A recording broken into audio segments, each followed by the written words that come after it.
Hola, mi nombre es Ana y os voy a hablar sobre un libro que se titula La confianza en Dios, cuyo autor es Jacques Philippe, que es un sacerdote que predica regularmente ejercicios espirituales.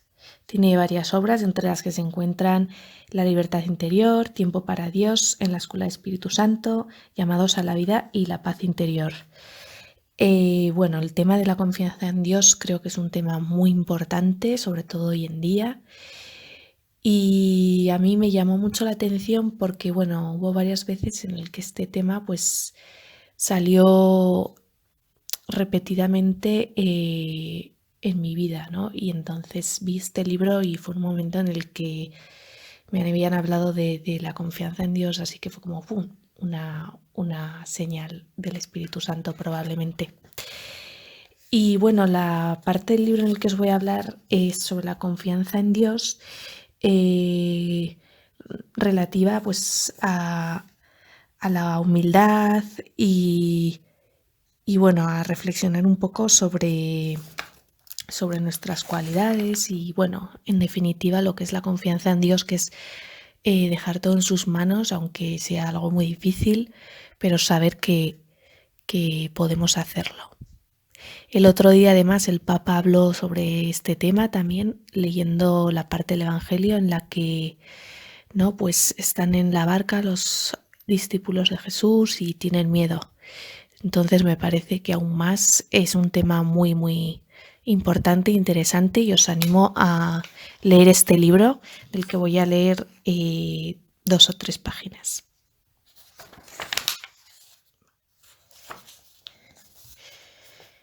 En ocasiones tenemos una idea falsa de humildad.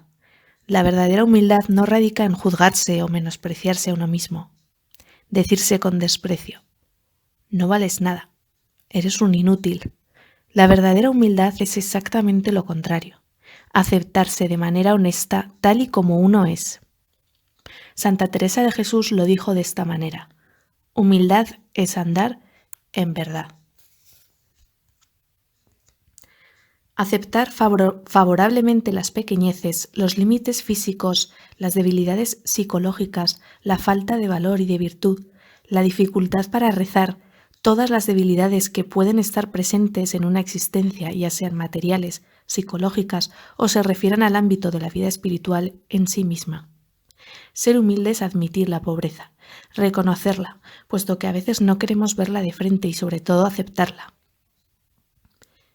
Llegar a verla lo conseguimos hacer más o menos cuando tenemos algo de lucidez. Aceptarla ya es más difícil. Aceptarse a uno mismo no es sencillo.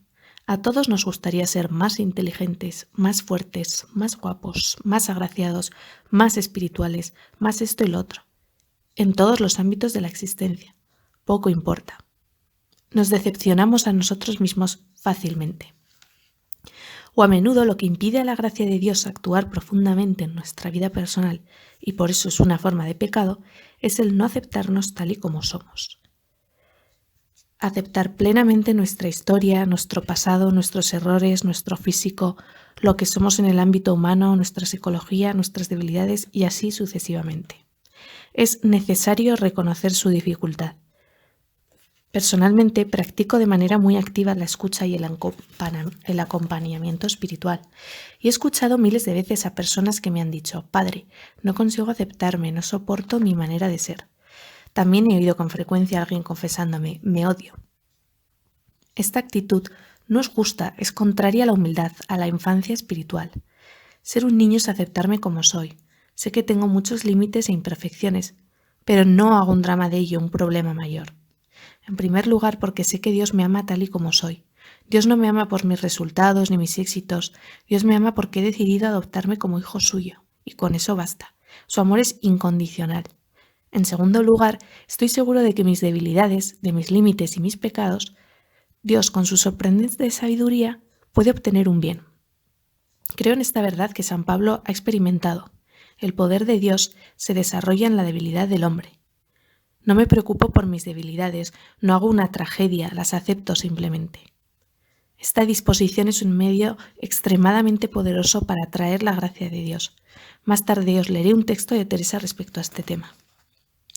Reflexionemos sobre el ejemplo de Pablo. En efecto, era un hombre dotado de numerosas cualidades.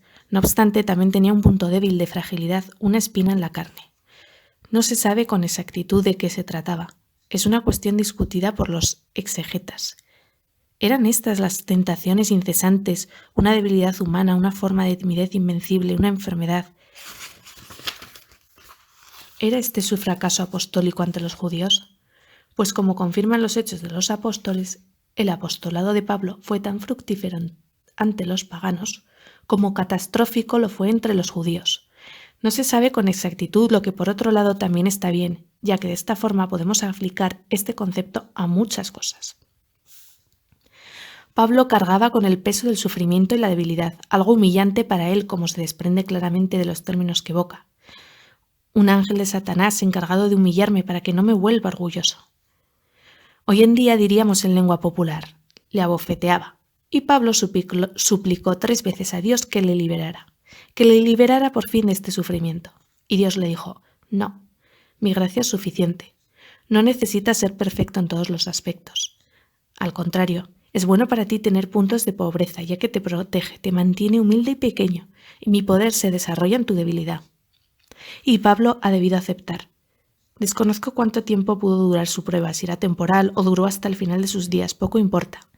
Hay debilidades de las que Dios nos libra, pero hay otras que no, precisamente para que sigamos siendo pequeños y pobres, dependientes de su gracia, porque estamos obligados a aclamarle siempre. Bienaventuradas las debilidades que nos obligan a aclamar a Dios, puesto que Dios escucha la plegaria del pobre y le socorre. A veces cura las debilidades, pero en ocasiones da la gracia de vivirlas con confianza, de admitirlas tranquilamente y aceptarse a sí mismo frágil y limitado. Esta es la verdadera humildad. Me acepto tal y como soy. Soy capaz de amarme como soy y esto atrae firmemente la gracia de Dios.